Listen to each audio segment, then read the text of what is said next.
As business owners, entrepreneurs, family men, it's difficult for us to find the time to put together projects like these. Even though it's something we really want to do, unfortunately, taking care of the things we have to take care of comes first. However, because of viewer support for people like you, we're able to continue doing this. Please consider joining our Patreon and supporting the Burn and Return podcast.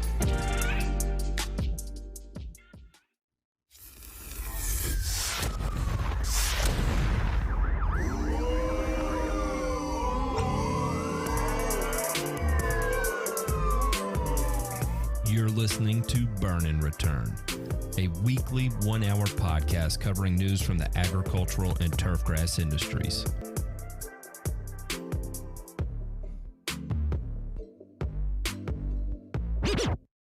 What is going on, everyone? Welcome to the Burn and Return podcast. I'm going to be your host. My name is Matt Martin, and I'm joined by my two lovely co-hosts here.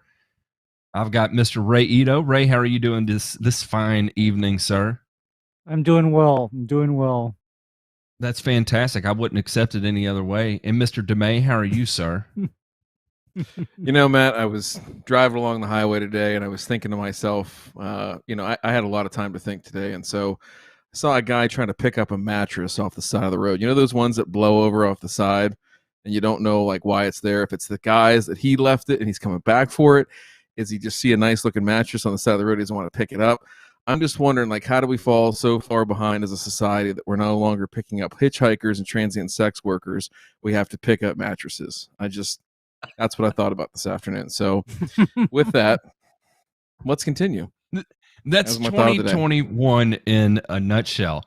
And I think with that beautiful intro, that's a perfect reason for us to go ahead and jump into today's headlines.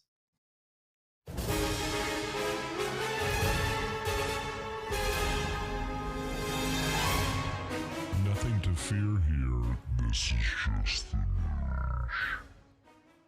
So headline number one here is, I tell you what, I read these sometimes and it makes me want to bang my head against the wall. But I thought this was actually a relatively fair article here. And it reads, how to avoid greenwashing and harmful pesticides in lawn care. Organic, natural, companies are looking to cash in on consumers' desire for environmentally friendly options. Natural, holistic, eco-friendly. What do these terms mean when it comes to landscaping and lawn care? Specifically, what I found interesting about this was they cited that in 2012, Scott's Miracle-Gro paid criminal fines and civil penalties for pesticide law violations, including affixing misleading labels to pesticides. Now, what's a little bit misleading about that, a lot of that played into when Scott's Miracle-Gro created a bonus S, Scott's Builder Bonus S for Southern Lawns that contained methylsulfuron methyl. And we've talked about, maybe not all of us together, but there are some very real risk that comes along with applying methylsulfuron methyl. And anyway, they had a lot of dead lawns that led to lawsuits and stuff. So I'm not 100% certain that that's what they're referencing here, but I do know that was within that same time frame that all broke out. I don't need two intros. That's fine. I thought we were going to run it back twice. That's okay. And then another thing they also cited here is TruGreen. I did not realize this, but TruGreen actually got caught marketing their environmentally friendly, sustainable lawn care services that uses no chemicals that may cause cancer, allergic reactions, or other health and environmental harms. But it turns out that was yes, is exactly how I feel about that. Where was the legal team at on that one? I mean, surely there had to be somebody that read that copy and was just like, "Are you guys on fucking drugs right now? Like, for real?" Do you think? I mean, that is a strong thing to put out there. And I don't know if they were talking about. I know when I was at TruGreen, they had what they called it was like the healthy something alternative or whatever, and it was like an organic program, and everybody hated it because the yards looked like just complete and total trash. They were full of weeds and stuff, and that was the big thing. That when you showed up these lawns, you were like cheering at the biodiversity that was taking place in this horrific looking patchy ass yard, right? And they come out and everybody's screaming at you about how horrible it looks, and like, no, this is perfect. This is exactly what we're going for when we're talking about an environmentally conscious type of yard here, which I think is a stretch in and of itself. So anyway, and what they end up bringing up is, while a Roundup and glyphosate may be, kind of the face of this right now, there are some products out there like 2,4-D that are kind of sliding under the radar. And I would agree with that. And then they further go on to talk about organic versus natural and how a lot of times these claims they make of a natural product is alluded to being organic, or it's used as a marketing term in order to make people feel better about the product they're receiving, when actuality it may be considered low risk, and other ways it may not be at all. So it gets into a little bit more frou-frou at the end where they say let your lawn go wild and all that fun stuff. And who do they use as the perfect example of doing that? Montgomery County, Maryland. And for those of you that don't know, Montgomery County, Maryland is the craziest place in America that banned the use of pesticides in pretty much all lawn care that's not organic, as some sort of way to preserve the Chesapeake Bay that turns out isn't really working as they thought it was going to. So I don't know, guys. Here's the thing.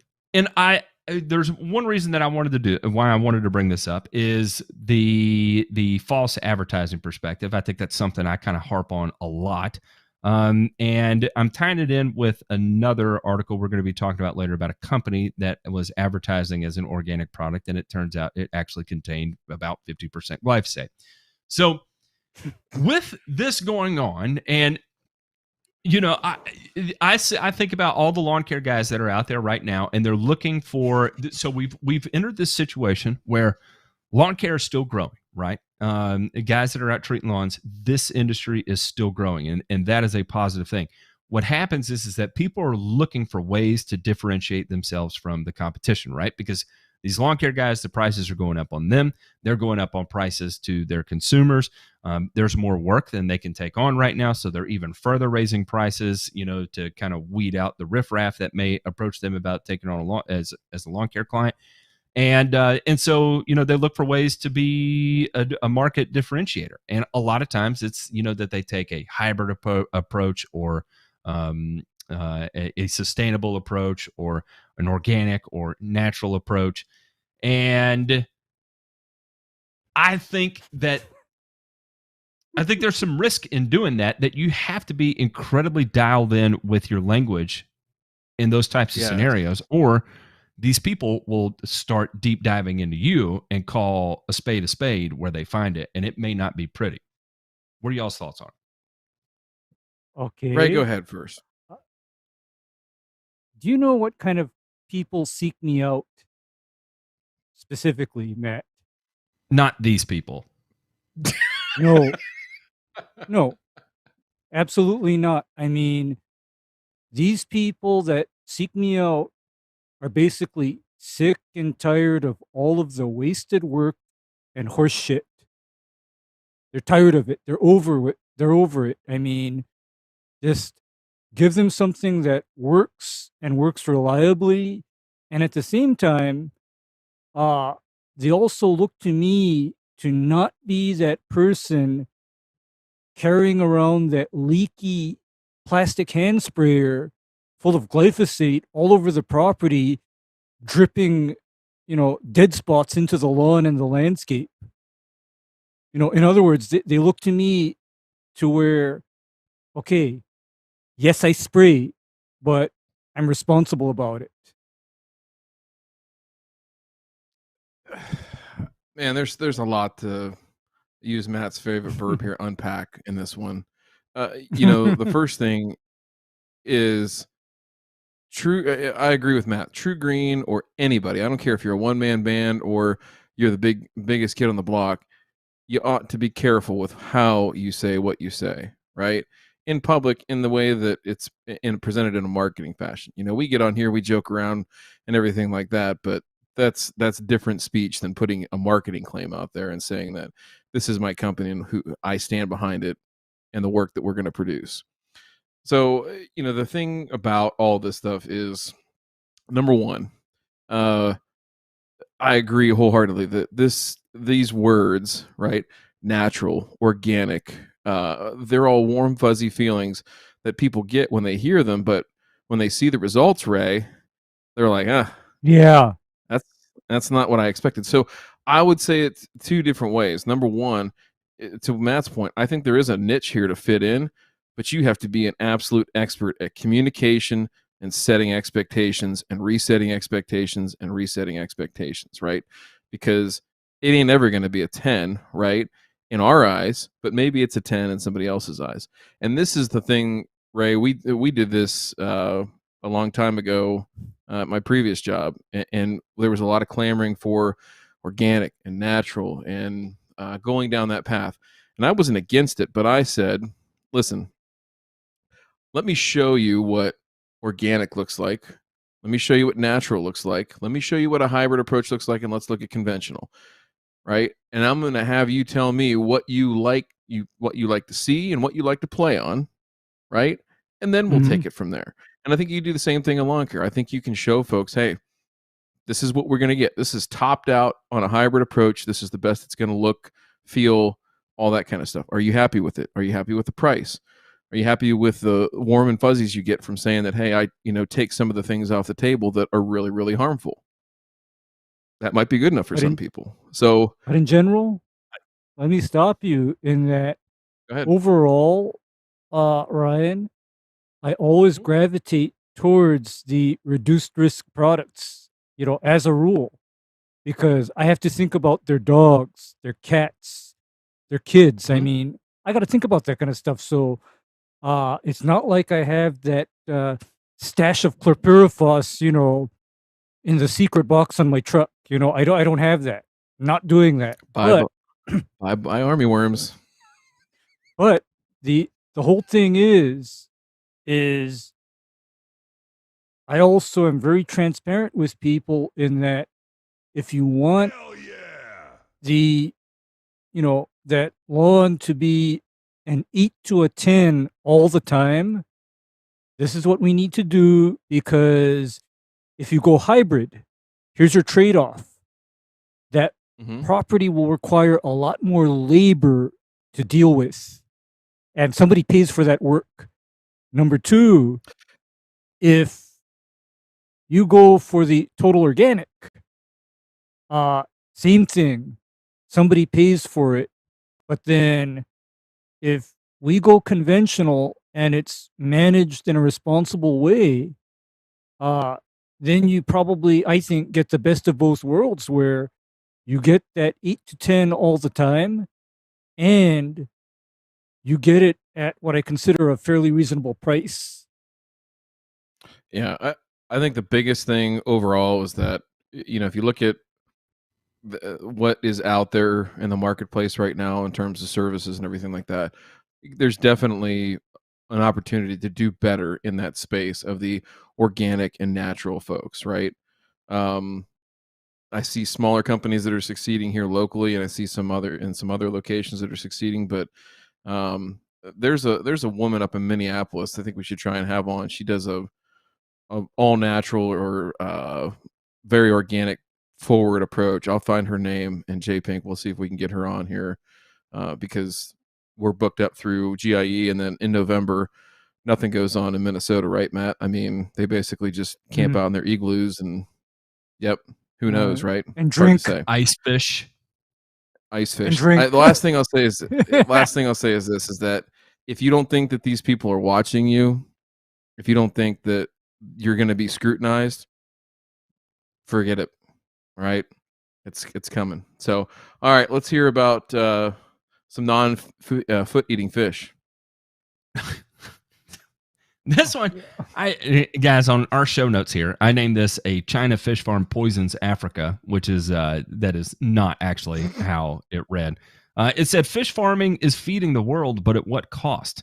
And kind of an interesting story here. And this is where, China is obviously making a play into the African continent. And what we saw last week is, there's been a big boom in the agricultural world, especially with young people, which I thought was very encouraging. I like to see that.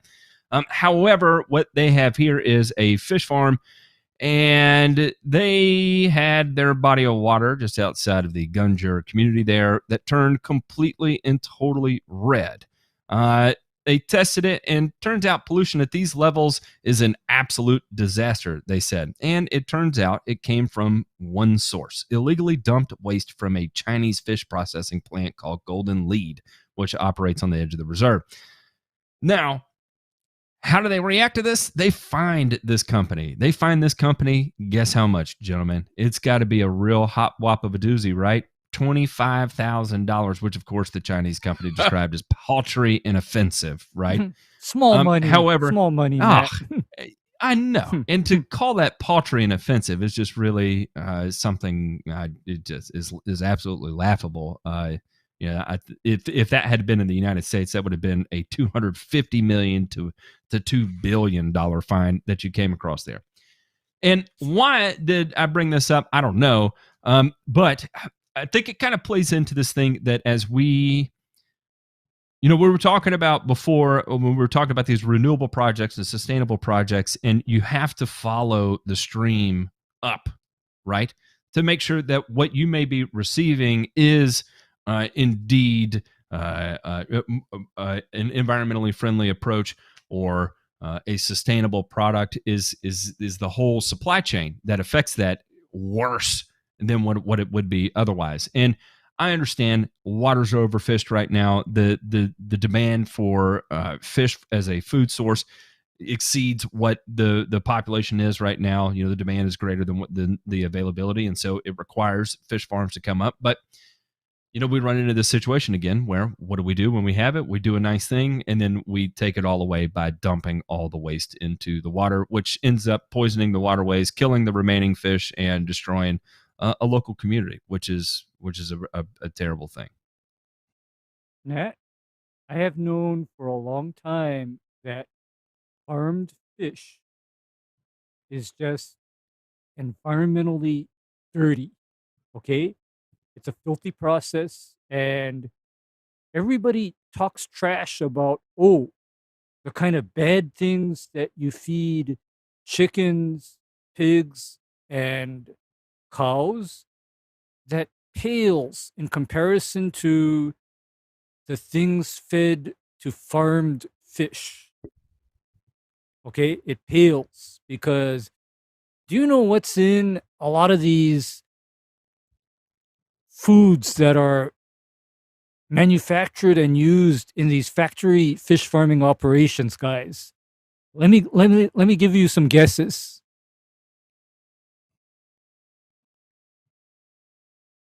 I got nothing. I'm going to say the guts of murdered convicts. That's what I figured. That's where he might be going. No, actually, I'll just tell you.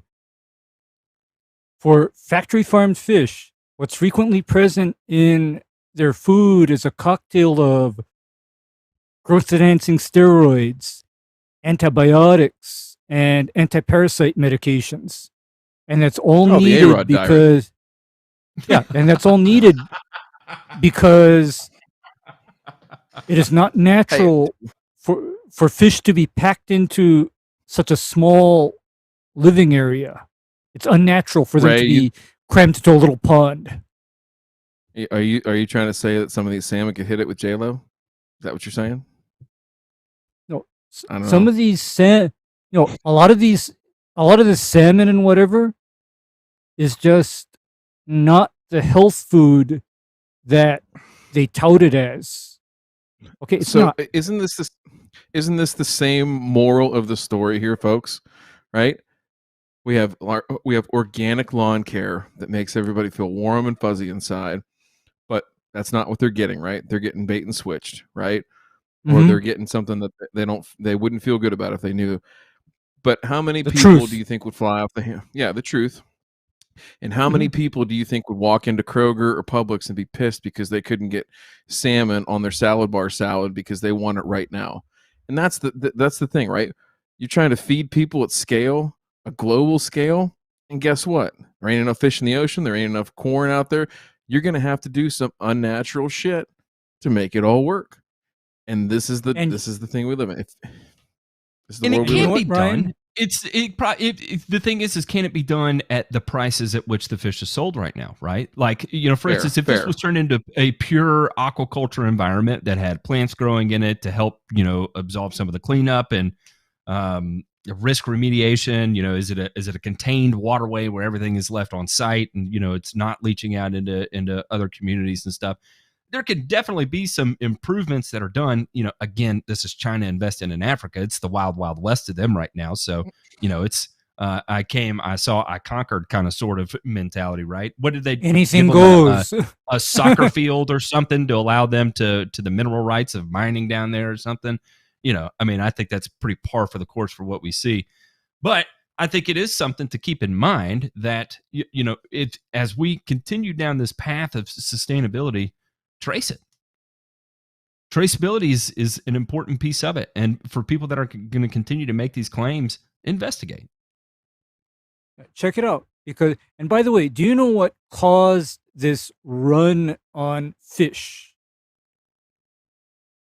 What caused the health diets, the Mediterranean diets or whatever?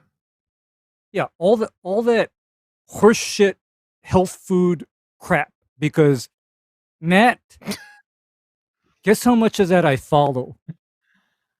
Ray, I know you eat biscuits and steak, and that's like it. And homemade pizza. Like, you eat like a 3,000 carbohydrate diet a day. I eat 3 carbohydrates, and I look like a damn bullfrog walking around. So Ray's on that Michael Phelps Olympic diet. Yeah. I thought. Now, do you guys remember? Ray, you don't remember this at all. It's a Midwest thing, and you might not even remember this, Matt. The Bob and Tom show that was on the radio. It was like a syndicated morning radio show. Remembers that? Jay Pink I know remembers the Bob that. and So Tom Bob show. and Tom. So they had this guy on there, Bob Zaney. He was one of the comics that would come on and do bits and everything. And he sold this bumper sticker. And I swear to God, there was like a 2-year period I saw this on like every car in the Midwest. Not every car, but I'm exaggerating. But it said, salmon, the other pink meat. Maybe that's what put us over the top. I don't know. But Bob Zaney, I'm going to blame this whole thing, right? We went from farm fishing to Africa to soccer fields to China to Bob Zaney. You rat bastard. You did it. This is all your freaking fault. Yeah, the other pink mate, Bob. We get it. All right, we get the joke. Go on. Bob's being called out by the guy that snorts flour and drinks water to produce his own bread internally too. So take that for what it's worth. We're going to move on to this next one here, and this is a beautiful article here. To sustainably harness cow manure's usefulness, fired up, boys, fired up. Cow manure, longtime agricultural waste headache for dairy farmers, soon may ignite a new sustainable fertilizing trend. Here we go, boys. One of my favorite topics. Judiciously decomposing organic matter from 700 degrees Fahrenheit to 1200 degrees Fahrenheit without oxygen. Our favorite process known as pyrolysis. Very different from incineration. And retaining nutrients from dairy lagoons can transform manure into a manageable, ecologically friendly biochar fertilizer, according to a new research published July 22nd in Nature Scientific Reports. Manure is usually a liquid problem, and it has increasingly been an issue of disposal. Using pyrolysis of solid manure and retention of nutrients from liquid onto the biochar, we can create fertilizer from waste. That's marketable commodity. That's a marketable commodity. Farmers can spread this fertilizer when the field crops need it instead of when the farmers need to get rid of manure. Go ahead. I was going to say, this is the quote, once we make a dry fertilizer out of what was once a liquid problem, it is no longer an issue of disposal. I'm going to go ahead and have to disagree. I mean, I understand what the premise of that statement is, but you still got to get rid of it. And what measures did we take? What costs did we undertake? All of the things that took to turn it in from liquid shit to pelletized, biochard, pyrolyzed solid shit to then spread on the fields. I'm not sure that we've really turned the dial down on our carbon footprint or impact to the environment or any of that, Ray, right? Like, am I missing something? Don't ask these questions. I feel like Well- I feel like we need to go into these pitch meetings and do like the no pass line bet. You know, when you go to the craps table and you bet the pass line, Ray, everybody wants you to be a winner. We need to go in there and bet the no pass line and say these guys are all full of shit. You shouldn't say anything and believe anything they say. Ray, let me ask you a question. When you Sure. pyrolyze manure, what gases are released in that stream? Got to be methane, amounts, no, high amounts of ammonia and hydrogen sulfide, which, oh crap, Matt, can you please explain to me how the waste stream from this plant can be safely contained or otherwise processed into something useful and safe to deal with? Because ammonia and hydrogen sulfide are two of the most toxic gases I know of. Well, I mean, that hang stuff on. will kill you. Hang on. Because this is what happens as the gas stream comes off, right? They have to do something with that gas stream. And typically they'll put it through a series of scrubbers and they'll flare off one part of it. And then the other part of it, as it cools, you got to remember this is coming off at what, 700, 1200 degrees Fahrenheit, evaporating all this water off. You know, you've got all kinds of different funk that's coming off of it. You flare off a portion of it. The other portion of it, when it cools, you got to cool it relatively quickly. Now, all of a sudden, you've got condensation that forms. That condensation that forms is going to carry a lot of these byproducts from the pyrolysis process. And that liquid was initially intended, if you go back and you read the biochar patents, you will see that is cited as being potable water. Aside from the fact of the rich amounts of arsenic, cyanide, benzenes, hexanes, and incredibly toxic materials that it's rich in. And I feel like I'm kind of picking on Asia today, but if you head on over into the global Asian market and look up wood vinegar, which is exactly what I'm talking about. Anybody that's ever heard of wood vinegar is pyroligneous acid. It is the byproduct of the condensation of the gas stream where it starts to generate all this liquid, this funky liquid. The cleaned up version of it, of pyroligneous acid, is also known as liquid smoke that we use to cook with, right? But that is like, it has gone through ultra processing to reach that point. If you've ever smelled liquid smoke, that also smells like wood vinegar, which they use as like dog fur rubs, seed germinators, and all kinds of fun stuff over in Asia. So we're kind of creeping back into here. And now here's the thing is that they're treating this first, right? So they're treating the biochar with carbon dioxide to enrich it with nitrogen. And that's where they're seeing all these additional advantages come out of it, which is great. And that's fun. And that's awesome. But if you think about it, if dairy manure is 20% solids, 40% solids, I don't know what it is off the top of my head. And you've got, and it's typically a waste, a liquid waste they have to deal with. You know, you are dumping off a ton of moisture. And in order to get rid of that much moisture, it requires a ton of energy. Where is the energy coming from? Is it natural gas? Are you burning diesel? Do you have electric heaters? Where the hell's it coming from? Yeah, and where the heck is the electricity coming from to run that plant? I'm just at a loss because, and you got to help me out here, is how does this all get glossed over and these people still get money, right? Like, how is nobody saying, and I guess if they don't care and they think they can make money, I understand that, like the capitalistic side of it, but how is nobody asking these questions? You know, these people are pitching, you know, freaking backyard lawn games on freaking Shark Tank and getting money there, and we've got these idiots that are, you know, basically, I shouldn't call them idiots, I'm sure they're fine people, right, but are pitching things that I understand it's solving one problem, but it's creating what probably 7-to-1 we're at on a ratio here. Like, it blows my mind that there's not somebody in these meetings with these private equity firms and VC guys and just being like, I understand what you're saying, but that's fucking stupid. And it's not to say that they can't get it cleaned up. I'm sure eventually technology will move in such a way that they are able to get it cleaned up. that that's part of the American dream is being able to solve these problems and turn it into a success story, right? So I think it will eventually happen. We're not there yet by any stretch of means of the imagination, because listen, I have worked very closely over the last half a decade of people that have tried to turn biochar into diesel fuel, into bulletproof vests, into graphene. You want to name it, they have tried it. Just burning the syngas that comes off of it, because as you pyrolyze this, you're breaking away a lot of hydrocarbons too, and hydrocarbons are flammable.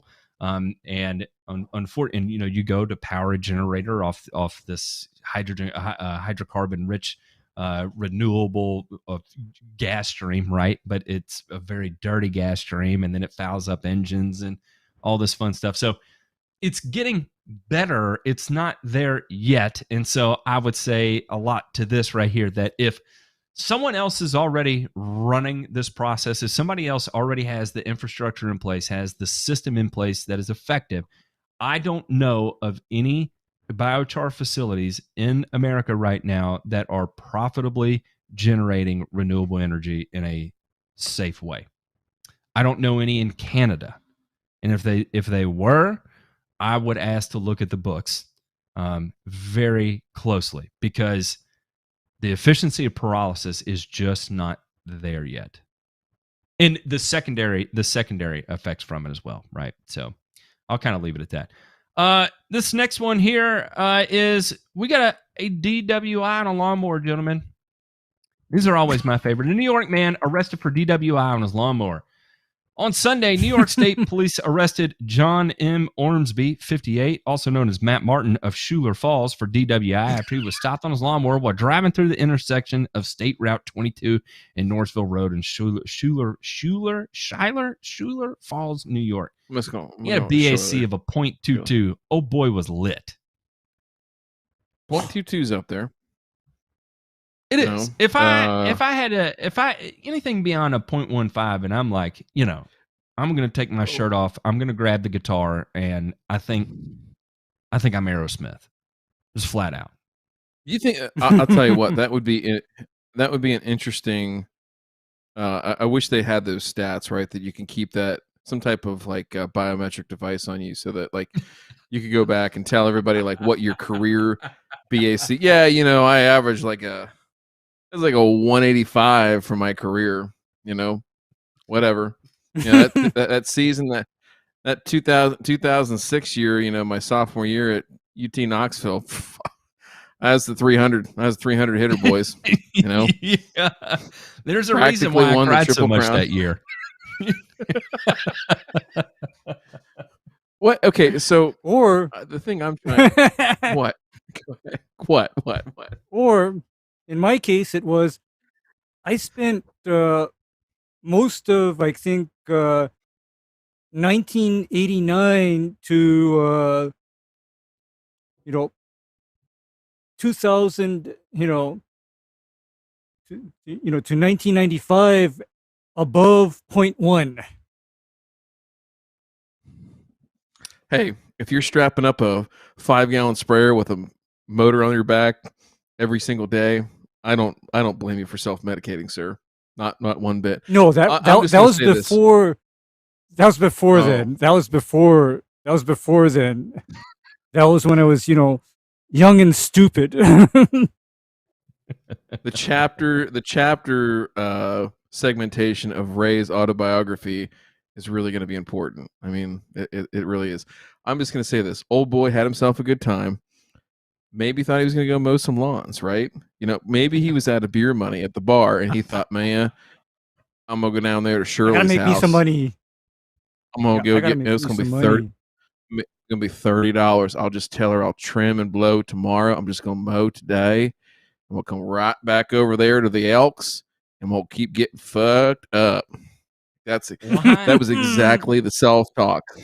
Why does Schuyler Falls, New York, have that accent? Is the only thing I want to know. That does not sound like anybody in New York I've ever heard. Anybody who's they all sound like some beach in the Discord. Well, you guys are gonna go up there and eat pizza and that shit. You guys. You don't know anything about Canada, first of all. Second No, of all, I don't know a damn thing. Anybody So, who's willing to get I'll drunk on a lawnmower clearly has some lineage from south of the Mason-Dixon line. I bet you if you go back and do a 23andMe test on this dude, it's going to be like Tennessee, Alabama. Like we'll hit every fucking state in the SEC before we even get to the third level of his family tree. I guarantee you. Guarantee it. Bet me. Our next article here, and this is one near and dear to everybody's hearts. I feel like we continue to talk about this every week. Armyworm invasion causing lawn and crop damage across the tri-state. And this is one here. In Missouri, this is Cape Girardeau, Missouri. I saw one in Kentucky. I saw one in Knoxville, Tennessee today. I saw the university, or who is it? Penn State. I saw Penn State put out a warning about it. They're everywhere, gentlemen. If you're not dealing with armyworms, you will be dealing with armyworms. They're in Oklahoma right now. I was going to say if you're east of the Mississippi, but no. I would say all the way up to the Colorado Rockies, just expect to deal with armyworms this year. Just expect it. And don't be shocked when they show up, because I promise you can reach out to 100 different people and be like, oh my God, I got armyworms. And everybody's going to be like, I know, asshole. I've been dealing with them for 3 weeks now. I'm tired of it. So yeah, that's what it is. If you want to control it, good luck with bifenthrin. Maybe try permethrin. Acelepryn is great as a preventative. Acelepryn is great as a curative. And there's lots of different insecticides out there that you can spray. And go at it. Have fun. Spray them. Why do you have them this year? Ryan, tell us what the entomologists are telling you. What was it you said? The big thing they're saying is that jet stream and tropical storm patterns that brought up the moths here back in like June, early July, those moths were flying and they were moving, as much as 500 miles a day, right? So they just got themselves way further north than they expected, and green grass is green grass to them. They don't mind if it's Bermuda grass in the south or if it's cool season up here in the north, and they went for it. So the populations here in Central Ohio, through the roof. Never seen anything like it in 20 years of growing turf, professionally, in 25 years of taking care of turf in Ohio. I mean, it's absolutely nuts. And so I've seen it all the way up into southeast Michigan, up near the Detroit area. So think about that. Like these guys are way further north than they normally are, and so that's really pushing people's buttons right now. So Ray, I want to get your take on this, because I've heard conflicting things. I've heard things from manufacturers. I've heard things from entomologists, right, about acelepryn in general, right, as a knockdown and then a long-term preventative back end wise, right? So I can say this is number one, anecdotally, everything that I've treated with the acelepryn is clean right now. Everything I've treated with the imidacloprid is still clean right now. Have not seen any activity. Done a ton of soap flushes and everything like that. And real quick, we'll go through a soap flush procedure so people know that and what to do. But real quick on acelepryn, label says 2 to 4 ounces. 4 ounces if you're in higher cut turf per acre, right? Spraying. Some folks are saying you really need to be at that 8 ounce rate, right? So on a AI basis or a product basis, what's your take on a curative knockdown strategy for these guys? Okay, 4 ounce per acre is equivalent to the rates used in agricultural crops, because chlorantraniliprole is basically now the go-to for caterpillars in crops like soybeans, corn, vegetables, cotton, wheat, whatever. And as long as you get the product down curatively at that 4 ounce rate, you can even go down to 2 ounces, you're golden. But Ryan, speaking to your first point about how if you did 8 ounce per acre equivalent of the suspension product or on fertilizer, in the spring for your grub prevention, your phone is not going to be as busy right now, because what chlorantraniliprole does is it enters the grass systemically at that time, becomes part of the grass, and the armyworm that eats it runs the risk of having its exoskeleton disintegrate. Right, and that's one of the main points for folks that are listening at home about acelepryn, of why it is going to be a good long-term strategy, right? It's going to be really, really hard for, at least from what I understand of insect biology, and Ray, you can correct me if I'm wrong here, but the way that acelepryn works is it dissociates calcium ions within the exoskeleton of these insects, Mm-hmm. right? So it's a physical interaction. It's got an LD50 above 5,000 milligrams per kilogram, which means it's highly, highly, highly non-toxic, right? To It us. doesn't have the same effect on humans. To us, it's not very harsh on bees, so it's a good all around. It's a good all around product, right? What it doesn't pick up, right? Chinch bugs. It's not awesome on bill bugs. Some of the other surface feeders it does suppression, but it's not great on those either. But you can supplement that with some other things, and so that's the question I get from a lot of lawn care operators. Quite honestly, is hey, I'm going to spray this, and it's going to be $160 an acre, right? Versus I can go out and spray imidacloprid all day long for $8, $9, $10 an acre. Like, why am I changing Okay. that? Right? How is that going to hit You my know why? bottom line? So, what would you say to You know those why you're people? What changing? would you say to those people? You know why I'm gonna what I'd say to them, Ryan? If it were up to me and I knew I were facing armyworm or sod webworm pressure later in the season, I would rather have that acelepryn or chlorantraniliprole down on the ground, because imidacloprid helps, but imidacloprid doesn't last as long in turfgrass because, for one thing, your allowable amount of AI per acre is not at that level where it would last, because I think I'm capped off or limited to no more than 6.4 ounces of the 75 wettable powder per acre on the, imidacloprid or Merit 75 WSP.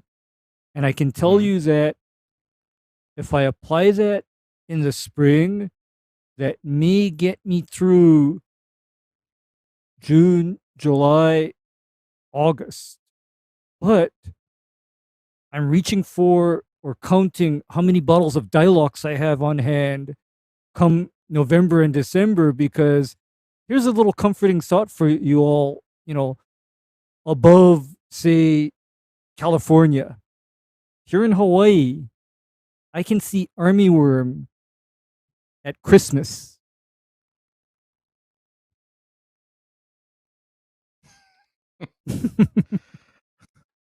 I can have it. Here's So the thing. Mm. That's so depressing to think about. I'm sorry. I don't want to think about that. Yeah. yeah. So that's all. With the armyworm thing, and Matt, you can chime in. I think you talked a little bit on the pre-show about it. Just for you guys down there, it's another year. It's no big deal, right? But for us Yankee bastards up here, we're freaking out, right? So It's hilarious. I don't mean to laugh, and it's not funny. I get what you're going through. I remember the first time I saw it. It was shocking to me, and I guess that's the part where I have to take a step back and just think about it, because I'm just so used to it that I'm like, all right, it's another armyworm year, and then all of a sudden, I mean, when I say my phone rang, I mean it was nuts. Like 30 phone calls, Same. hammer called back to back to back about it, and I'm like, oh, by the end of the day, it's like, let me guess, you got armor wars. Yes, I've got armor wars. And oh my God, they're all over the place. I don't know what to do, but I do it. I'm going to do that. I'm like, why are you panicking? Why are you panicking? Relax. It's not going to be lasting damage, And I think the big part of it that y'all aren't used to up there is watching how the lawns recover from it. And I think a genuine concern is cool season grass going to recover at the rate warm season grass does. And I think that's a bit of an unknown. And, you have to take into account what's the soil moisture levels, what's the fertility level, how established is it? Is it a, first year? Is it a second year? Is it, 3 months into it or whatever? Because all of those are going to have different impacts on the final outcome, So there I think there is legitimate concern with cool season grass that the warm season guys can just kind of snuff off as like, it's Bermuda. What is it going to kill it? Of course not. Hell no, it's not. You can go spray it with 64 ounces of glyphosate right now, and it'll be green in a week again, right? It's just that's not what we're up against. So a little different for you guys up there. But if you think about it, you got a hardier grass type, right? Like say you've got a Poa triv area, or you've got bent grass. Armyworms are not going to take that out. They're just not. Oh, if no, you no, can't no. kill it. Oh, no. They're taking out bent grass like left and right. That's what apparently they love lawn height bent grass. And Yes, it's all they'll going eat bye-bye it. right now. They will eat it, but it ain't going to kill it. It's going to come right back. Oh, no. I'm gonna finish it off. I I think you missed that part. Yeah. Yeah, full Waffen This is part of SS the going back plan. to the battlefield. Yeah. But luckily, here's the other thing too, is that, I was looking at the forecast. We've got some nights in the upper 50s that's going to start to slow things down. We're on a cooling trend, and when you see armyworms, typically within 2 to 3 weeks, they're gone. They've moved on, and you've sprayed everything you can spray, and then it's kind of out of your hair. It's not like we're in a tropical climate like Ray, where they go through all these vicious life cycles, and then they come back at Christmas all of a sudden. Well, if you've had a couple freezes by Christmas, your armyworms aren't coming back, kind of sort of thing. Yeah. All right. Yeah. Arkansas Delta farmers brace for remnants of Hurricane Ida as harvest looms. Hurricane Ida decimated the Louisiana coast Sunday before turning its wrath on the city of New Orleans, destroying property and leaving more than 1 million without power. Growers throughout the Mississippi Delta region, including those on the Arkansas Delta, are watching as rain and winds from the now tropical storm move north. Rain totals and wind gusts throughout the region will be variable, according to the National Weather Service, but producers are bracing for weather-related damage on the cusp of the harvest season. Rice and corn crops could be the most at risk from the storm system. Now that we've kind of moved this far into the storm, I think for the most part, everything from I would say 200 miles off the Gulf of Mexico and up, it looks like for the most part has been safe. But I'll tell you who that did leave up to lodging and all this fun stuff is going to be the sorghum guys that are further down south, and then there's a lot of rice that's generated from further down south too. Already in a season where we see grain prices, soybean prices, corn prices, rice prices at highs, big highs anywhere up 15, 25, 33%. Just add one more catalyst to eke out that last little bit of commodity pricing that we possibly can, right? I mean, there's no way really. If people think 2020 was bad with COVID and all that, and lockdown sucked and all that fun stuff, but if there's a year where everybody is feeling the brunt of it and is getting their ass whipped, it's got to be 2021. There's no doubt about it. No, because you add some natural disasters in what I call the, breadbasket, one of the breadbaskets of the world, which would be the southern U.S. Because rice, when rice gets hit, that's big. Because guess where some of that rice comes to, Matt? Hawaii. Because if they're growing like medium grain brown rice, guess where that all goes? Hawaii. So so I'm looking at this and I'm already thinking, how much more is it going to cost? Because, for example, to give you the idea, 20 pounds of medium grain rice, that's like, I think about $15 to $20 for that 20 pounds retail. And I know for a lot of people, if that price goes up, that's going to hurt. because And, their and I mean, household goes through 100 pounds or more of rice per year. oh yeah. Oh yeah. I don't even Yeah. want to tell you how much rice we go through. I mean, it's unbelievable how much I have rice an we go idea. through. I have an Yeah. idea. I got an idea. No, I got an Yeah. idea because remember now, I have basically Japanese elders, so there would be 20-pound bags of rice opened up and stuffed into airtight 5-gallon pails out of the bag. I know, Matt. Yeah, I mean, we go and we get 25-pound bags of rice. Just about every month we do.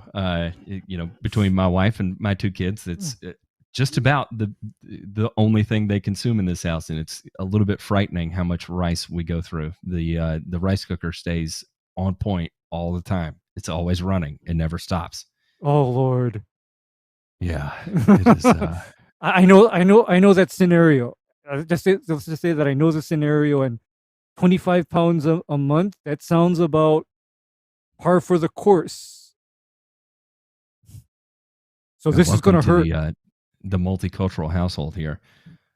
Yeah, and it's just on a year, we're already, everything we're being smoked from every which way imaginable right now. Every which way imaginable. Whether it's food, it's products, it's used cars, it's computer chips, it's shit that comes out of China, it's shit from the United States. It doesn't matter. No matter where we are, this year is the year of FUBAR. The question is next year going to be even greater than what we experienced this year? That, to me, will be the ultimate test of the pain scale, right? I can only hope. I can only hope that things get better. Worse? I thought you were saying worse, you hope they got worse. The death squads.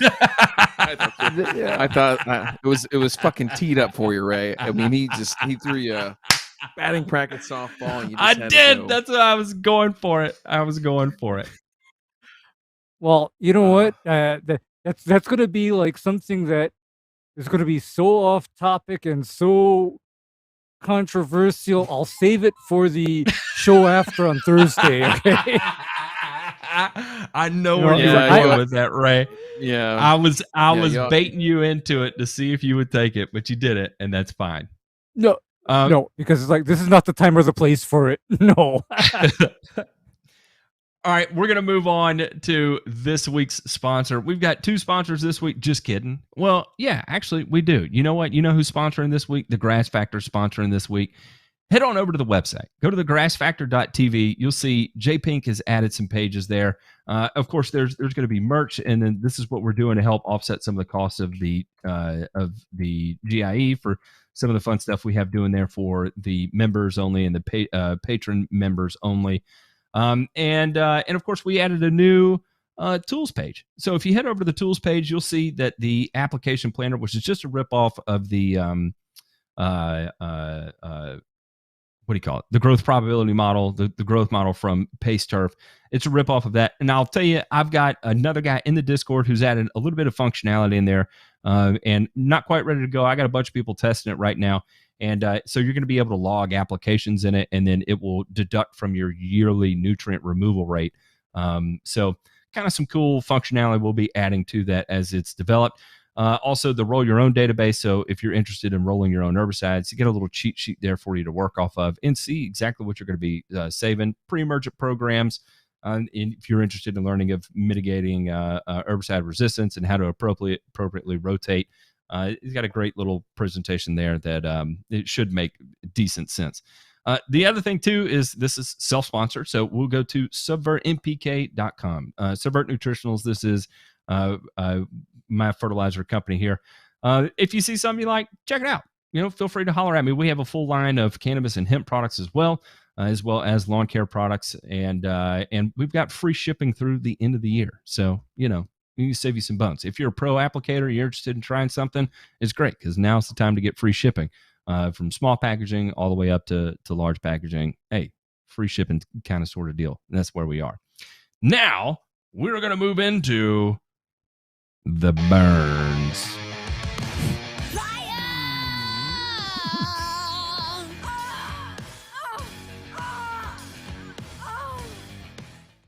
All right, guys. So I had to throw this one up because DeMay, I know you and I have had a lot of offline conversation about this, and I'll start with the headline. Nano urea can enhance yields and save up to 50% of our nitrogen. Now, bear with me. This has been translated from Hindi. This is from India Times. Trials show that nano urea can enhance farmers' crop yields and save nitrogen to the extent of 50%. Chemicals and Fertilizer Minister, I don't know that guy's name, and I'm not even going to try, informed Parliament on Friday. In a written reply to Rajya Sabha, something said, nano fertilizer holds great promise for application in plant nourishment because of the size-dependent quantities, and I had a pop-up ad, high surface volume ratio, and unique properties.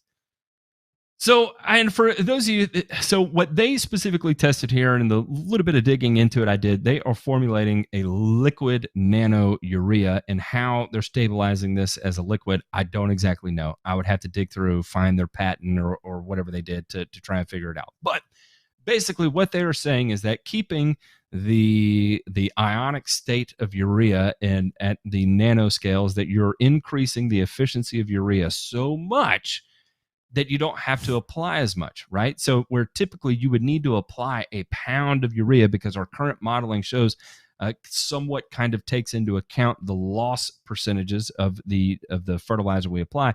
They're saying that this is so efficient now.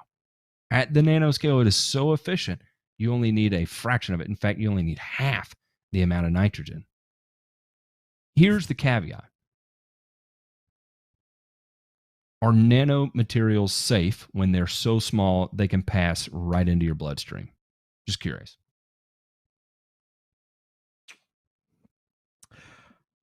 Ray, you want to take this one first? Oh, man. There's a lot going on in this one. Okay. My thought on this is that urea is already a comparatively small and simple molecule, right? So how do you make it smaller? And what do you do to it? Because fact of the matter is that when you dissolve urea in water or in a liquid solution, it already dissociates or dissolves into that small particle to begin with. Guys, I smell a scam. I smell a scam. Okay.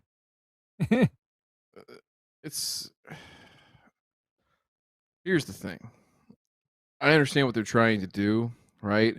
And the way that this has all come about, right, on turfgrass in particular, there's really not a ton out there, okay? So, Ray, what the research that's out there does suggest, and I had to go look this up to remember who did it and where it was from, right? So they looked at using nickel, right, as sort of a catalyst, right, to slow down or increase uptake based on the content. So to me, here's the thing with the nano stuff is that we really don't have any good baseline data on turfgrass. And if you look at the article, right, they talk about, onion and a bunch of other different ones here, but no crops that are anywhere close to turf, right? So again, I hate to get on here and with all these startups and biotech and everything that people are trying to do to get into the market and improve things, all that. I feel like we shit on them a lot, but it's also just like, I think we got our bullshit meters tuned in a little bit. And when somebody comes in, and says, hey, I'm going to cut your nitrogen use by 50%, the first thing that's going to go up is my bullshit flag, right? Little guy's going to run out of my head and pull the flag right up the pole of, hey, this is bullshit. Like, this guy is probably full of shit. So I would love to see data, and I would love to see somebody, Turf Truth, if you're listening, find somebody to go test nano fertilizers on turfgrass, right? more than just the diamond zoysia that Clemson did, right? Let's see it on some real world stuff out here. Not golf Let's course height zoysia, but let's see it on lawns, right? Let's see it on high cut turf and see what happens, right? Can we effectively reduce it to that extent? It'd be great if we could, right? Right. I mean, if what these guys are saying is true, I'm not gonna sit here and discount them. But no. man, there's a lot of stuff. The only other thing I'll say on this one, Matt, I don't know if you picked up on it, but the I don't know what. Wait, I gotta find it here again. The what is it called? The National Fertilizer. Oh, National Fertilizer and Fertilizer, boys. You're in the States. Get you some National Fertilizer. You know how quick there would be a copyright or trademark infringement lawsuit on that shit? Man, so I'm going through give me their some TB12 blend. You want some TB12? So the manufacturing process of this is crazy. This is, I mean, it's crazy. So you're working with ammonia gas and CO2 and heating them up to 250 C to the point of the ammonia decomposing. And then once the temperature of the oxidizer is reached, a sudden gush of fuel is released into the reactor. The sudden flow of the fuel causes combustion and its propagation with very high reaction temperatures, thereby forming nano-sized urea particles when combustion is complete and on cooling. I don't know, guys. That sounds, I don't know if I want that in my backyard. I'll tell you that right now. Yeah. That is going Matt, to work. Let me ask you. He might not come back. No, I'm going to ask you, do you want to be in the same building as that damned reactor? Do you want to be in the same building? And remember now, this is They're talking about using ammonium nitrate, natural gas, and dry ice as a CO2 source is how they're doing this. I'm sorry. No, thank you. No. That is no a thanks bomb. because remember now, these are the same people that couldn't keep several hundred tons of methyl isocyanate stable. Okay? Bhopal. They couldn't keep several. Bhopal. Yeah, exactly, because that is the exact check. That's the exact reason why that Union Carbide carburyl plant blew its top, is because they had several large tanks of methyl isocyanate that they allowed to become unstable. The tanks ruptured and proceeded to gas out thousands of people. Now they're playing around with that, carbon dioxide or dry ice and ammonium nitrate, and those are both things that I know go boom. Hey, what's the line? End of the school year at Dazed and Confused, and the black teacher says, 50 of you are leaving on a mission. 25 of you ain't coming back. That'll be you pre-shift meeting every day at the Carbon Earth Nano plant, or the Carbon Oil 2.0 Nano plant. Yeah, the nano urea plant, Matt. Yeah, the nano urea plant is going to go Listen, boom. Guys, I don't have many limits, but I'll tell you right now, synthesizing nano urea is definitely beyond my limit. The next one here is, and boy, these are my favorite. They really get my noodle ramped up here. Light Bright Lawn Bright review. Easy organic liquid lawn care reviewed. The DIY lawn care subscription made my lawn look great. So we've got another Get Sunday here, and this talks about how this lovely lady put her lawn through this test to check how everything is, and she's so excited. It's safe for her dogs and safe for her kids, and it's organic and it's natural. Remember, we talked about this earlier in the year, right? I mean, in the show. And so I started going through, and I looked up the labels that they have here. So we'll start number one with the product. What is this one here? Total Green. Total Green is a 1407 bioactivated fertilizer that aerates compacted soil and improves root development. Oh. Gentlemen, do you want to take a guess of what is in this? Because it starts like this. It contains urea, ammonium nitrate, potassium citrate, kelp, and fish protein hydrolysate. It also contains humic acid, Bacillus licheniformis, azidophormins, megatherium, coagulans, pumulins, therigenesis, endomycorrhizae, all the fun stuff to really, really get you going. And if that one doesn't make you feel good, let's check out their Turf Pop organic and all natural type of product here that contains orthophosphate acid, ammonium phosphate, potassium phosphate, seaweed, Manhattan fish. Gentlemen, Manhattan how fish. about this for a beautiful, organic, natural product? Am I right? You know what oh wait, I think JPink linked this and now I just clicked it. If you click on their organic pre-emergent on their website, it goes 404. I think the EPA nailed them. I think the yeah, EPA nailed them, guys. No, the EPA has not nailed this company yet. They have not. So I did some digging and I did find the label for it, and it is hydrolyzed liquid corn gluten meal. I don't know what their hydrolysis process is, but it's a flowable corn gluten. Magic. What's the analysis on that? Does not have an analysis. It is just listed as hydrolyzed liquid corn gluten meal at 99.81%. So whatever the analysis is, they are avoiding that claim for whatever reason. Of course, it has a damn analysis. Yeah. They're just not going to claim it. How about that? They are not going to claim it. Yeah, because corn gluten meal on its own is 10.00, 9.00, depending on what you get. But oh man, all right, now I've got the weed wipeout. Let's see what this is. Matt, you've taken a few weed wipeouts in your day, haven't you? You're telling me. Wait. Oh, that's the hydrolyzed corn gluten meal.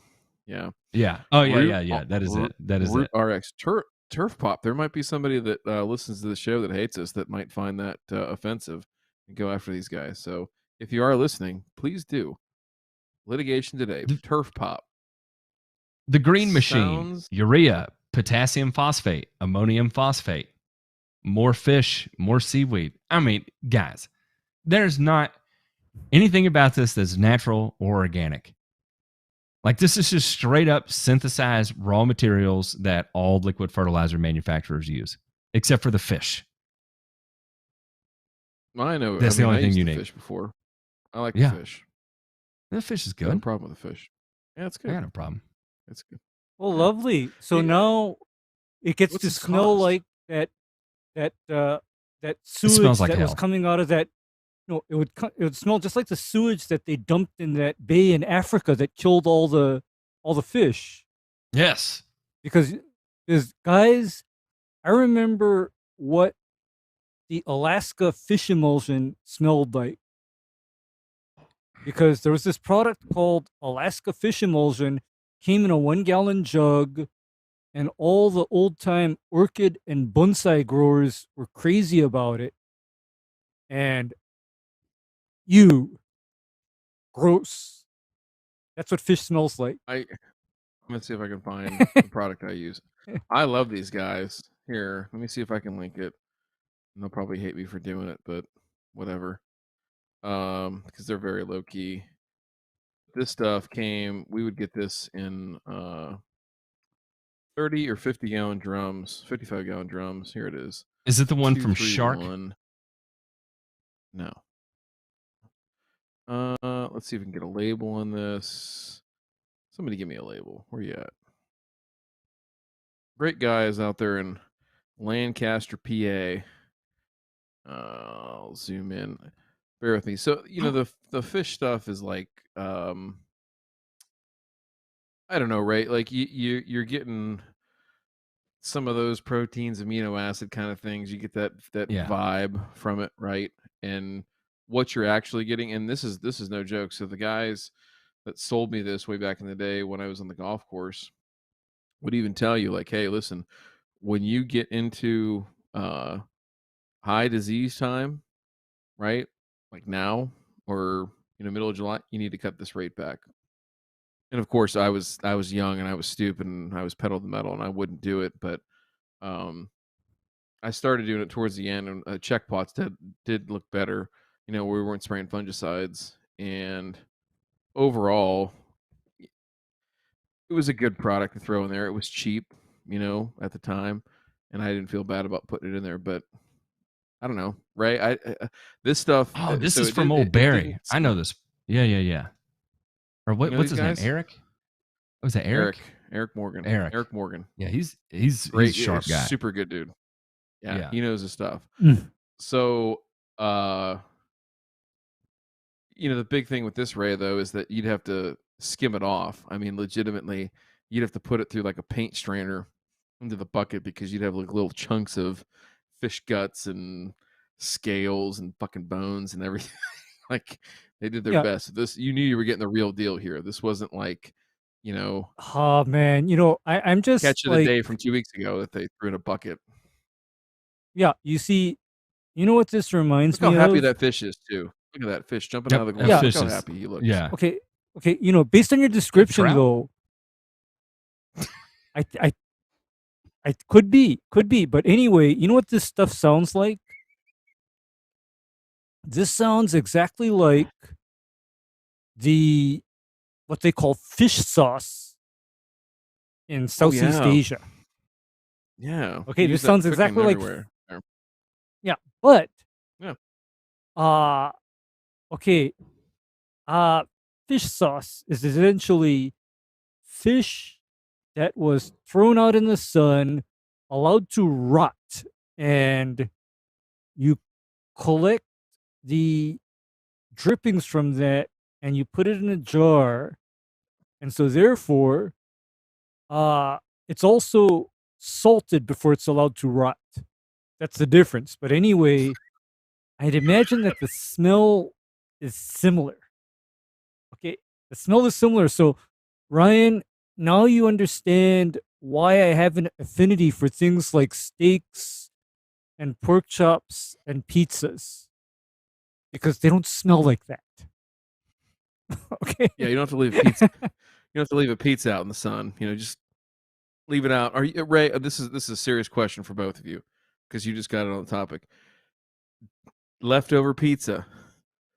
What is your preferred eating method or preparation of that? Do you Hungover store it in and the cold. fridge? You leave it out room temperature. Cold, like out of the fridge, or cold room temp? It doesn't matter either or. It depends on All how right. inebriated I was when I ended the evening. Okay.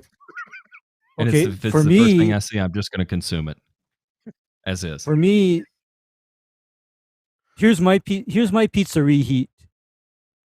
It goes on a cast iron pan and it's slowly rewarmed until the crust is crispy. I love you, Ray, but I'm a that ain't pizza. me. No, I'm a pizza. No, I literally want the pizza almost as good as how it was when I first slid it on its pizza steel the night before. And except for when I make the Sicilian grandma style pizza, guess what I do to a 12 to 14 inch round pizza, Ryan? Guess what I do to it?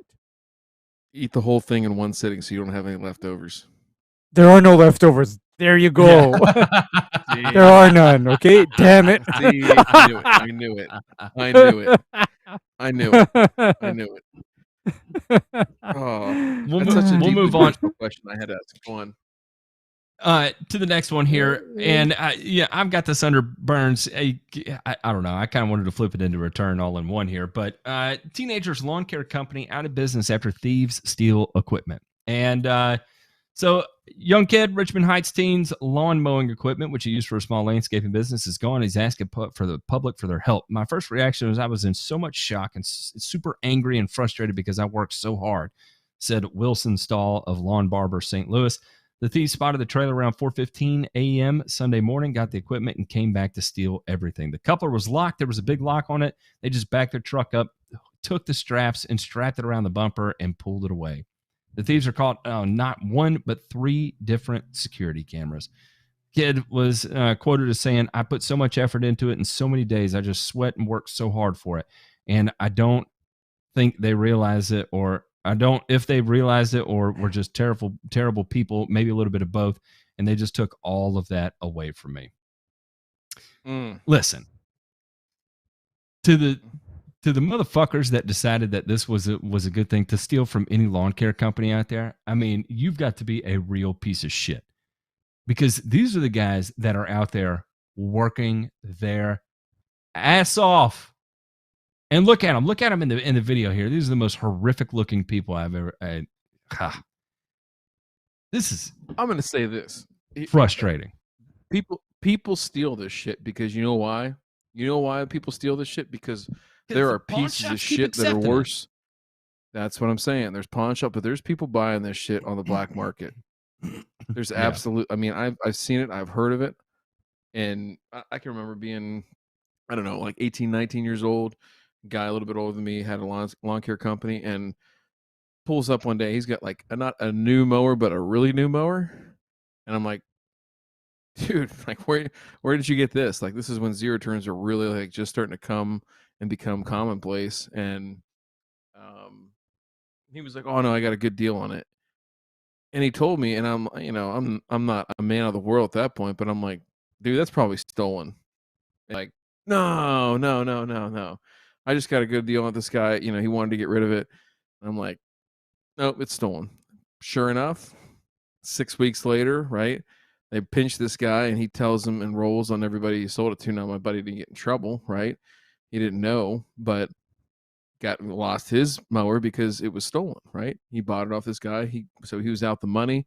Now he didn't have a mower to, mow all the lawns that he had picked up in the time. All I'm saying is, like, if you're one of those people and you think you're gonna like make out on this deal monetarily, like, first of all, fuck you, and number two, have some sense about you, right?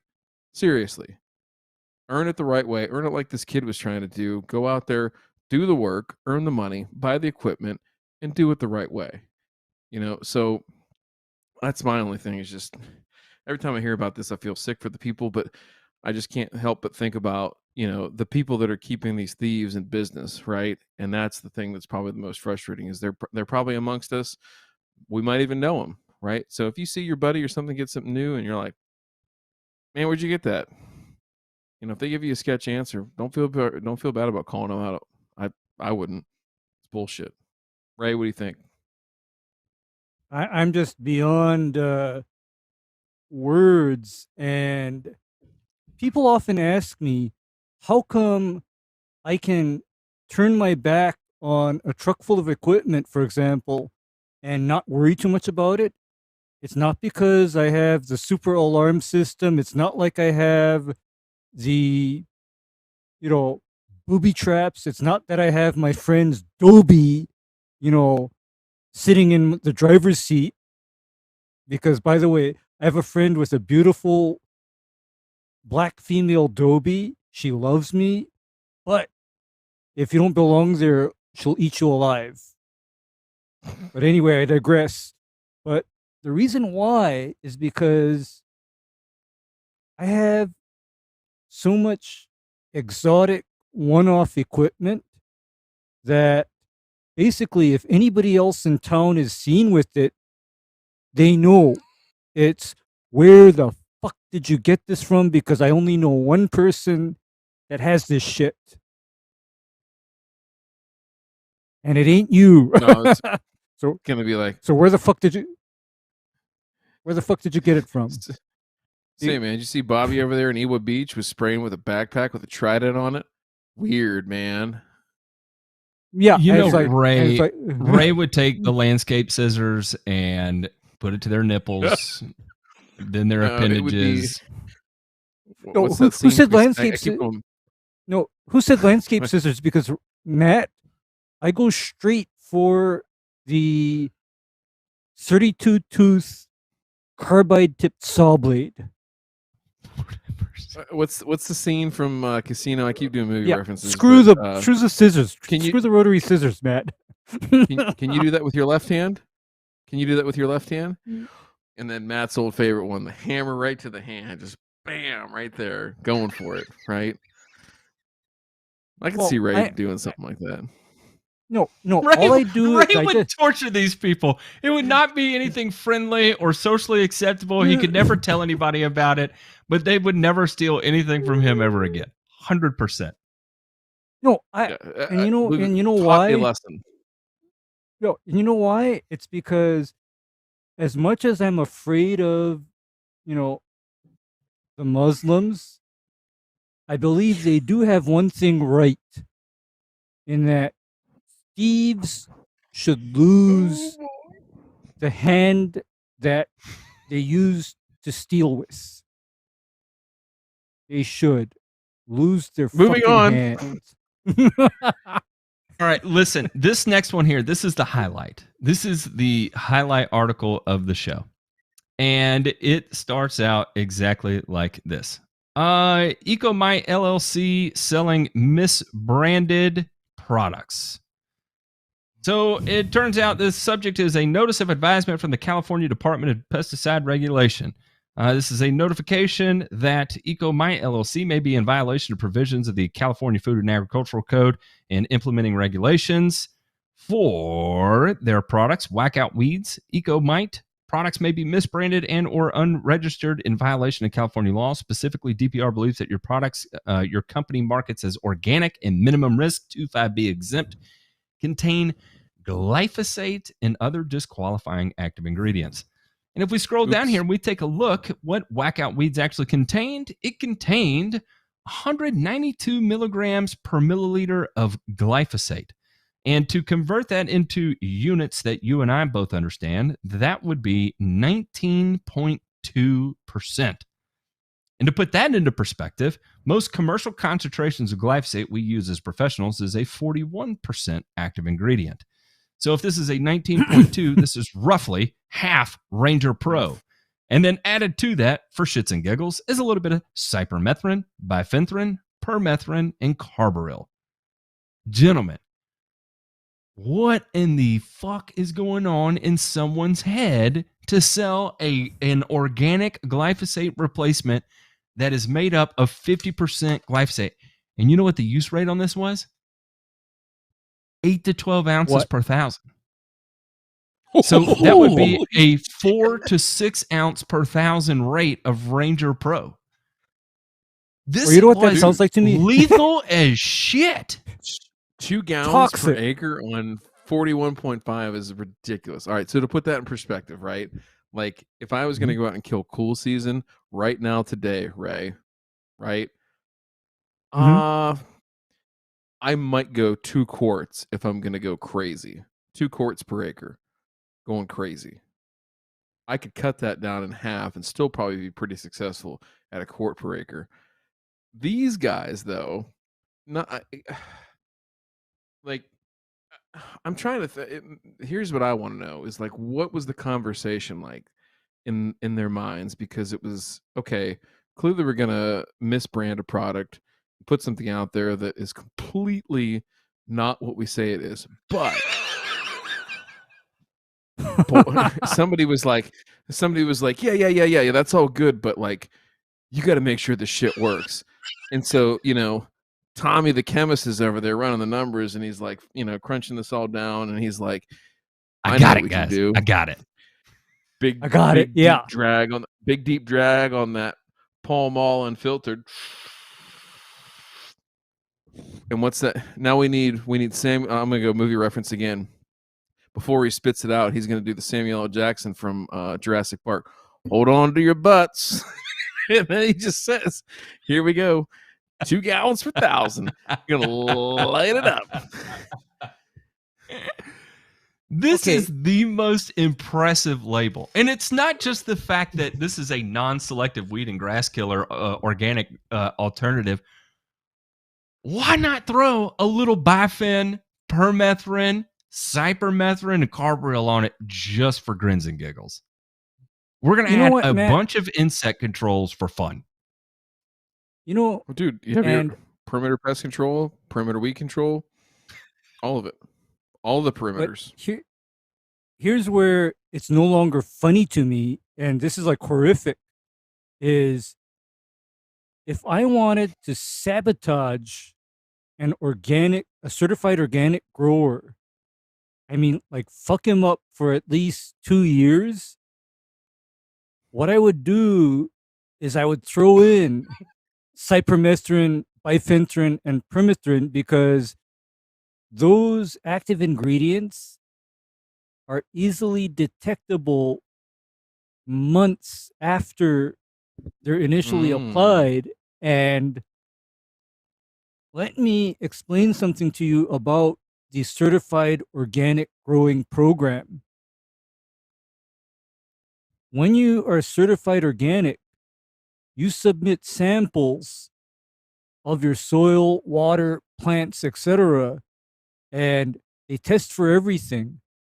And parts per billion amounts of any of those above active ingredients present in your soil, even not necessarily on plant tissue, kicks you out, and you're kicked out until you test clean again. So I'm sitting here literally horrified knowing that whoever applied this product is fucked over for at least 1 year. I'll be dead honest. This is no joke. Like, I would seriously write a letter to California Attorney General or whoever that they should go so hard after this person, right, that they have no choice but to plead guilty. And then I would love to hear them allocute in open court, right? That they would have to sit there and say how they did it, why they did it, what happened, everything. They'd have to just spill their guts, right? In lieu of taking a somewhat lighter sentence. But Oh hell! I mean, this had to be sold in more states than California, right? Like, this is just tip of the iceberg for these guys. Oh yes, and doing a little googling, and it's been approved for use in school districts of Connecticut. I mean, all over. And there's a press release for every one of them too. Yes. Oh, and so it's not just California. This is a national scandal at this point. And like you said, Ray, if this impacts organic certification for these growers for X number of years, you can only imagine what the fallout of this is going to be. In fact, if this person ended up dead as a result of it, it would not surprise me. As tight-knit and as backwoods as this industry can be, especially on the ag side of things, boys, you in for a world of hurt. You're messing with the wrong people. These are people with lots of land and digging equipment. All I'm saying is that, you might get buried. Well, what if in a cornfield, like casino? Yeah, well, okay. What if hypothetically, Matt, the user of this, highly contaminated and misbranded product was not your crunchy granola eating vegan anti 2A liberal? What if? I'm just saying. They're not, dude. These organic growers, I'm telling you, these organic growers, they get into their method and they want to make the organic money on a smaller plot of land, and that's what they do. They end up making, more. They make the same amount of money as commercial ag, right? But they're just doing it on a smaller scale because you get a little bit higher margin out of it, right? And you start messing up where all of a sudden they've got to go conventional, and they're only growing 4 acres, 10 acres, kind of sort of thing. And now they've been reduced to conventional prices. Boy, they just took a massive pay cut. And those guys, I don't care how crunchy, granola, hippie, happy, hacky sack playing people they are, those Birkenstocks are going to come off and some shit kickers are going to be put on. And all I'm saying is that they will disappear inside somebody's rectum by the end of it. And I would not want to be on the receiving end of that boot kick. I'll promise you. Yeah, exactly. All right. Well, we'll move on from that. I will continue to keep my ear to the pavement on that one because I'll be real interested to see how that plays out, and I will definitely keep everyone updated because there may be some inside baseball going on there. I don't know. Is that the pavement inside the yard at Federal Pound Me in the Ass Prison? Yeah. Okay. Got it. I love that reference, by the way. I love that reference because, I thought Bolton. that, Michael Bolton. Yeah, it was a great name until that no talent ass clown started winning Grammys. Yeah. All right, go on. We're going to move on to this week's returns. La, la, la, la, la, la.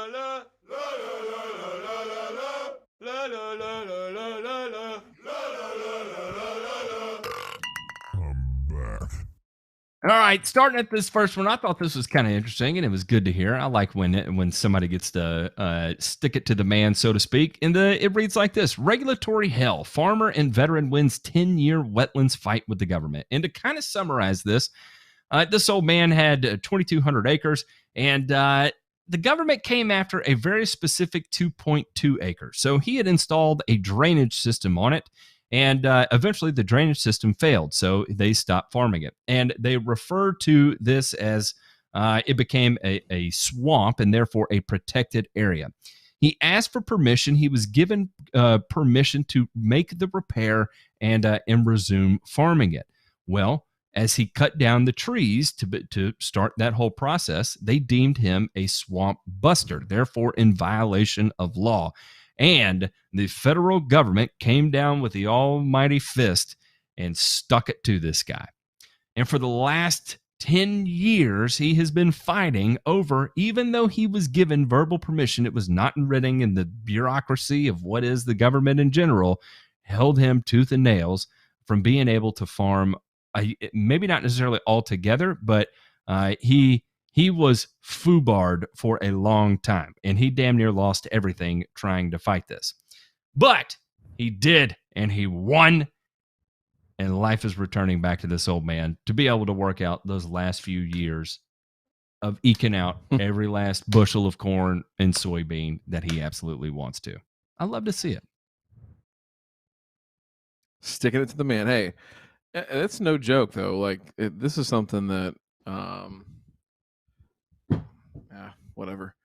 Developers get into these situations, in these quandaries. Like, I can think of several situations here where same thing happened, and they're allowed to redevelop or repopulate a wetland miles away, right? And for whatever reason, this guy gets the cold boot. I don't know the details of what he has gone through to get to this point, right? Of 10 years of fighting. I can only imagine the legal bills and, just the strife in his personal life to get to this point. But,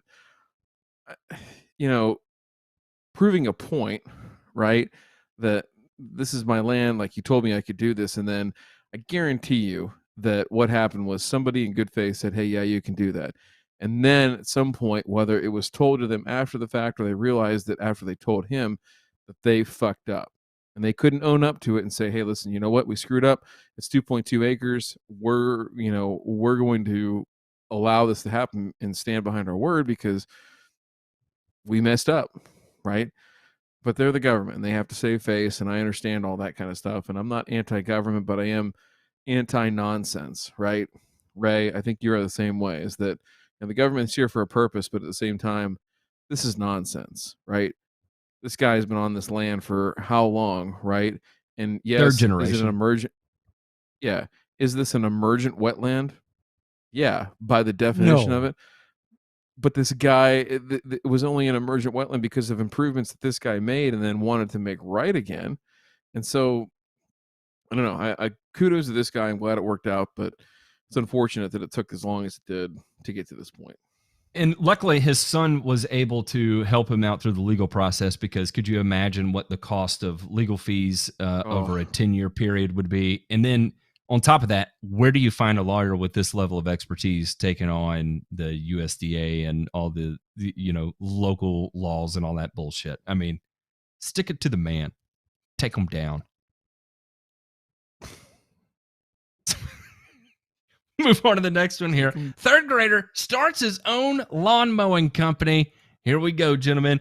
We all begged our parents as kids for something expensive, and most of us heard them say, get a job. And that's exactly what this 8-year-old Jordan Mallory did when he started a lawn mowing company.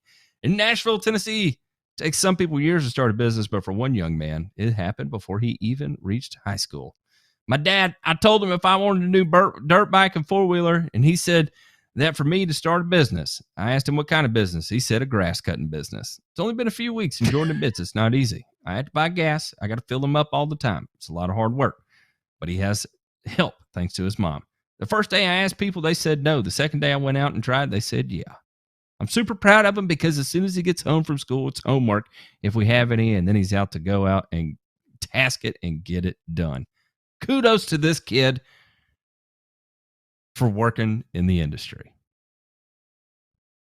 Man, look, Yeah. you see how much work that Murray 21-inch side discharge, like that is a Walmart mower and a half, and he's out there making it work. I don't. It may be a Yeah. Troy built. I can't tell. You know Can't that Or a engine's Honda. just going.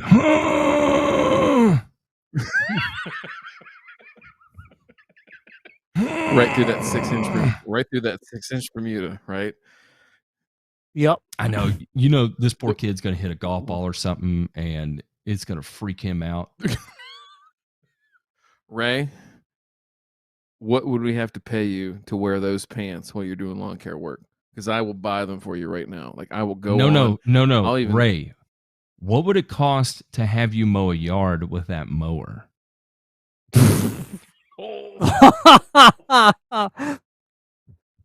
$1 billion.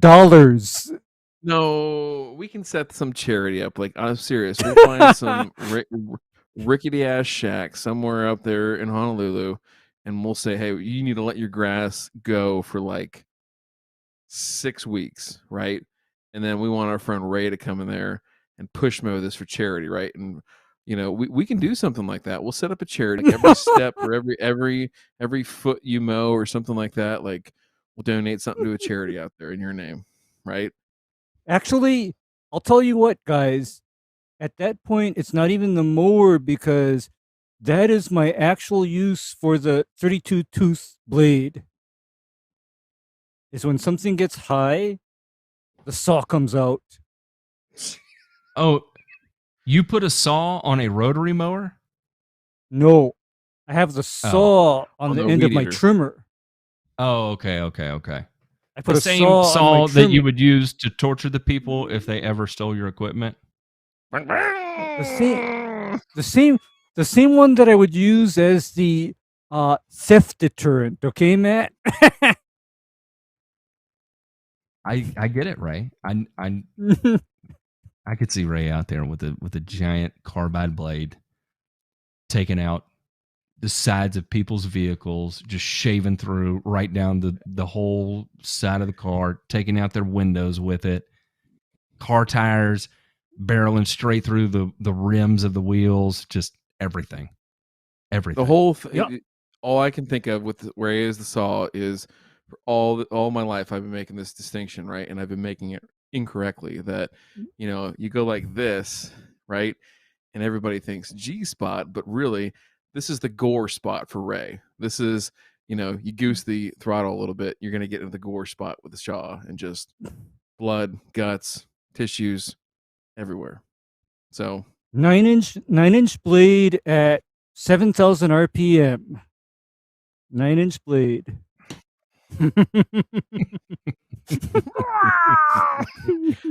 sounds like an Indy car going through turn 4 at IMS. Can you imagine the gyroscopic effect turning it back and forth in your hands? You know, it just feels like it's just going to take off in the other direction. If you hold it at Actually, the it's pretty appropriate angle, does it fly like an airplane?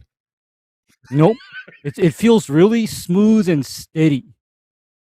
It's like I don't- with that gyroscopic force, it's just so, you know, steady. And to my point, I remember loaning it to a friend of mine, and I warned him before giving it to him, caution, this stuff goes through metal, wood, concrete, whatever. And I get a call from him that afternoon, and I said, Ray, guess what I cut through? What did he cut What? through, Ray? He sawed a backflow preventer in half. Because here in Hawaii, you know the RPZs, Ryan, they horseshoe out of the ground in a front yard in the front yard, and he just went right through one leg of the horseshoe. And he said, I sawed through the copper pipe, Ray. What do we do? I said, okay, don't panic. I think a coupler and some solder will get this back to all right. And I said, Didn't I just tell you that this damn thing will saw through anything? We'll move on to the last return here. Richmond firefighters finished mowing the lawn of a resident treated for heat stroke on Saturday. Listen, there are good people out in the world. Oh, Members of the Richmond Fire Department went the extra mile when responding to a call of a person having a heat stroke. Engine 22 and crew arrived at Kinsey Avenue in Richmond's South Side and found the person overheated from cutting grass. The person was transported to the hospital, but the engine's crew stuck around and finished mowing the person's lawn. What a great story. I wish this was the dominated. If I turned on the news every day and this was what made up the entirety of the headlines, I would be in such a better mood all the time. Instead of turning on the news and being like, the Taliban has confiscated and is attacking U.S. citizens with $85 billion of weaponry.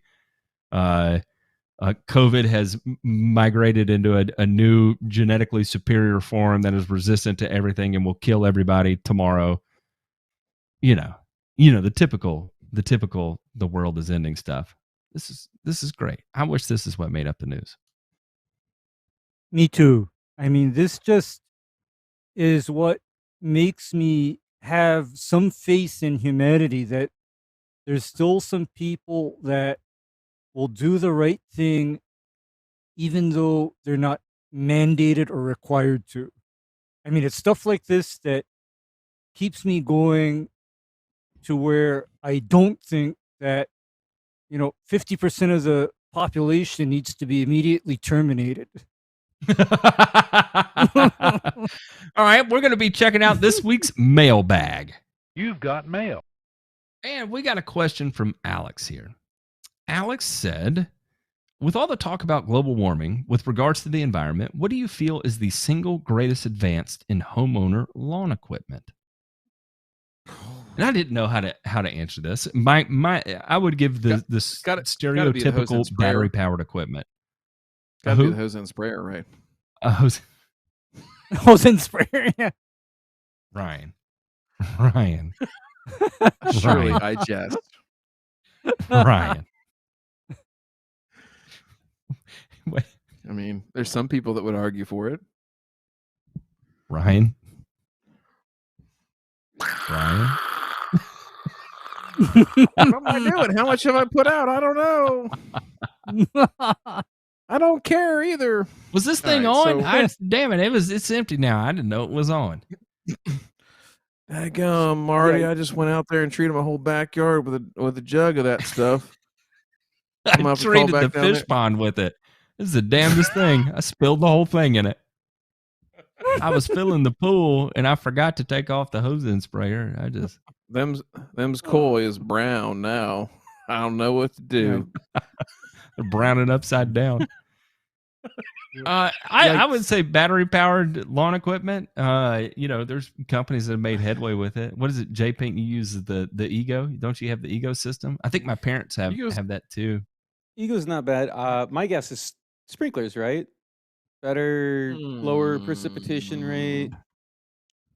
Good. No. Rescom irrigation, it sucks right now. I mean, it's gotten better. But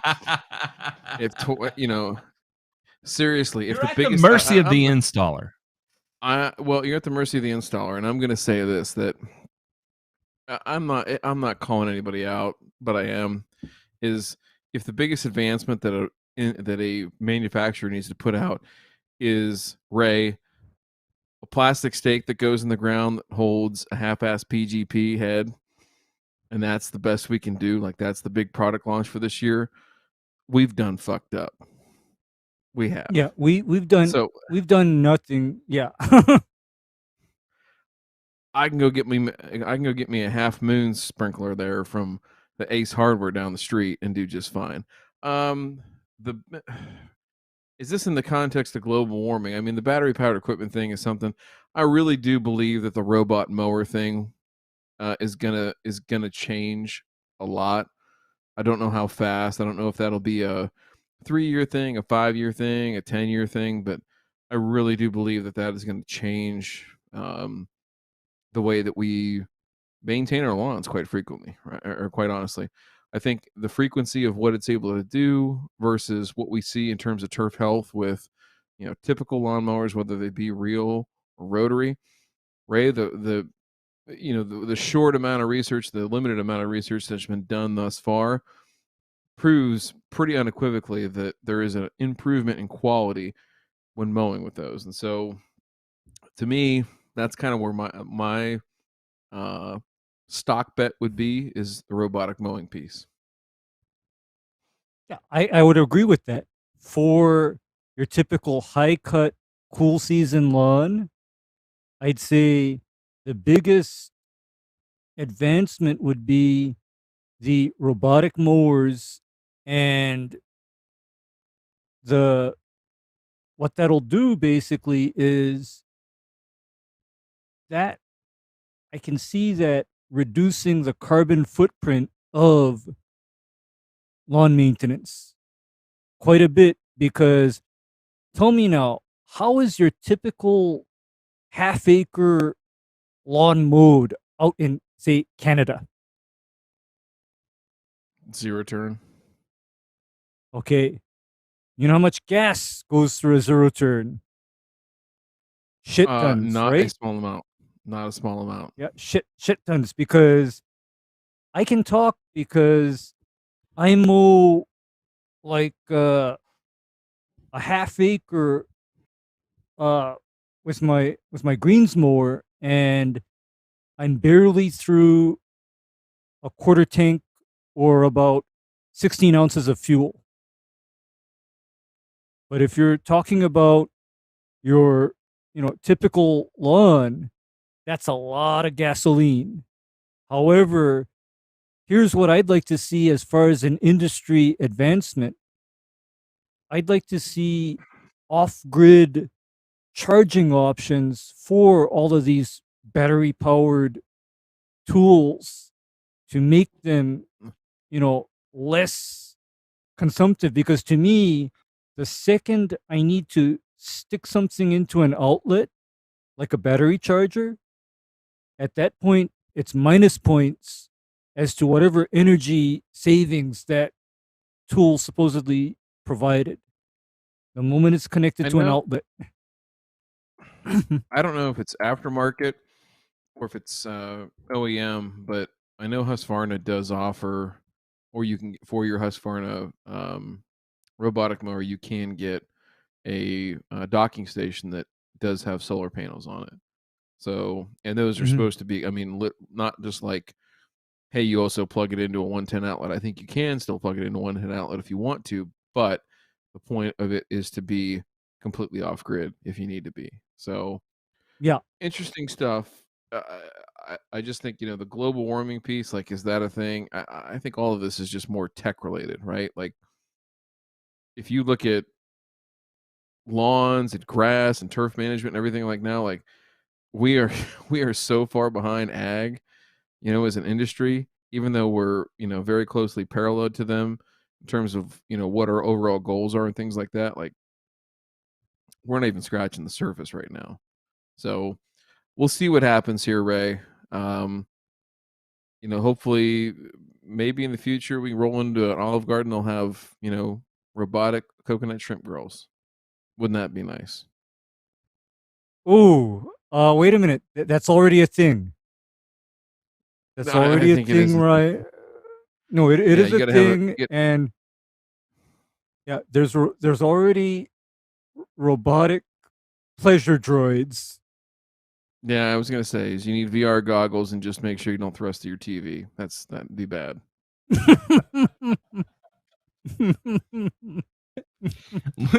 We've got one more thing we wanted to cover here. Wait, that was the mailbag. I think that was that everything, J Pink? Did I get through it all? That was everything. You got through it all. Got it. All right. Yeah. Before we head out, WMF had just commented here and said about the kid who with the lawn hustle that had all of his equipment stolen. He's a second base player and a pitcher, and interview him about a side hustle. I would like to talk to the kid, and if somebody wants to start a GoFundMe or whatever for him, and figure all that out, I've got no problem chipping in a few bones for that, and then open it up to at least the people that listen to us too, because I think that kid deserves more than having all his lawn equipment stolen and him just being out. He's an athlete, he's a student, he's a kid, and he's been out there grinding, and to have all that taken away is a shitty thing. So, Yeah, well, if you're buying a new mower, go ahead and donate a new mower. Go ahead. I mean, that was it. Anything else you want to add before we dip? That was fun. I was real down on myself about the army worms, and so do we need to pitch any other Patreon plugs or anything like that? If you want to, name the show, there is always that option to join the channel and be invited over the Discord to have the opportunity to name these shows and participate in some after discussion too. So if you're not a part of that, come be a part of that. Yeah, the Patreon is what keeps us from having to reach out to Syngenta and Bayer and all these people and say, give us your money and we'll say any and everything you want. Any and everything you want to say about your products. We want to avoid that. We want to remain independent content creators. So if you want to support us, buy us an airport beer, patreon.com/burnerreturn. And we're going to end this show, but for the patron members, we're going to head on over and we're going to hang out with the watchers and try to title this show's episode. So we're going to stay live after this, but we're going to end it here for everyone else. Y'all have a good one. Take it easy.